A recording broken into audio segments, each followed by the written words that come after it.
Hausselle. Tämmönen viikki on.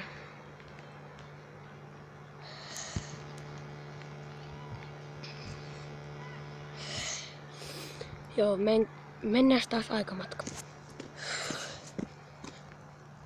Tällä hetkellä täällä sataa, niin se ei ole mun vika, vaan ulkosäänti vika.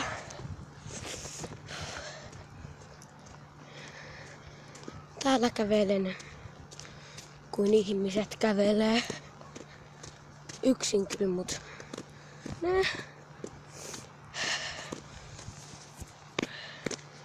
vähän rikkinäisiä puista, mut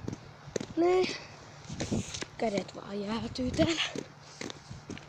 Mut 6 tilaajaa, no se meni kyllä ylöspäin. Minua haittaa, koska ei se minua haittaa, vaikka on niin vähän tilaajia, mutta kyllä voi laittaa peukkuja jos haluaa.